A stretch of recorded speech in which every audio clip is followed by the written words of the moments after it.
Sa Antipolo City, hindi pa nakahanap pero itinigil na ng mga otoridad ng search and retrieval para sa dalawang natitirang nawawala roon dahil sa pagguho ng lupa. Nakatutok doon live si Marisol Abduraman. Marisol.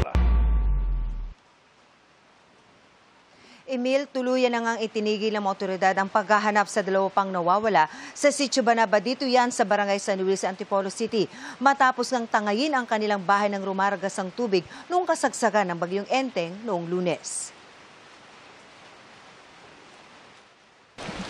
Ginawa na po namin yung lahat para matagpuan natin yung dalawang pang natitirang cadaver.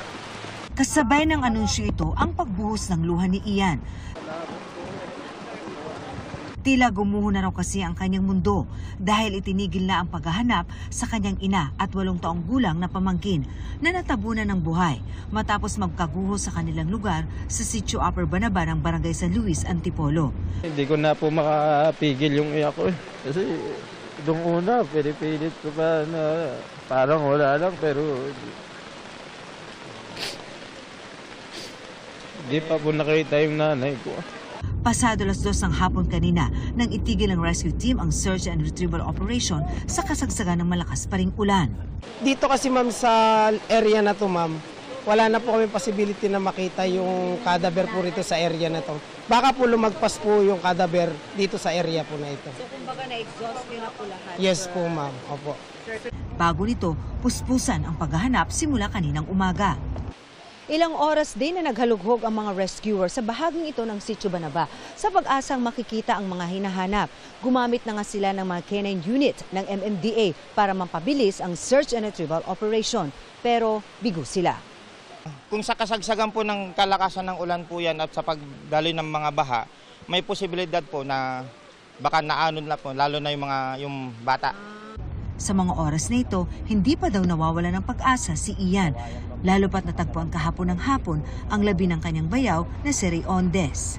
Si Ray, kabilang siya sa 8 nasawi sa lungsod dahil sa pananalasa ng bagyong Enteng. Sa taas po ba naman ng talon, malabo na po buhay pa po na makuha. Sa bahagi ito naman sa may Sitio Banaba dito sa may tulay, nagbabakas sakali ang mga rescuer dahil dito raw kahapon nakita ang isang biktima. Hinalughog ang ilalim ng tulay at binaybay ng mga rescuer ang sapa sa tulong ng pinagsanib ng puwersa ng mga canine unit ng MMDA at PNP-EOD. Sa kasagsagan ng operasyon, isang pulis ang nasugatan matapos mahiwa ng yero ang kanyang braso pero pinagpatuloy pa rin ang paghahanap. Ipapurol ko po muna yung 3 habang wala po yung 2. May pag-asa pa naman po kaso hindi ko lang talaga po mapigilin. Hindi mo na alam ngayon, ay? Alis na po kami doon, ma'am. Lilipat na po kami ng ibang tirahan po.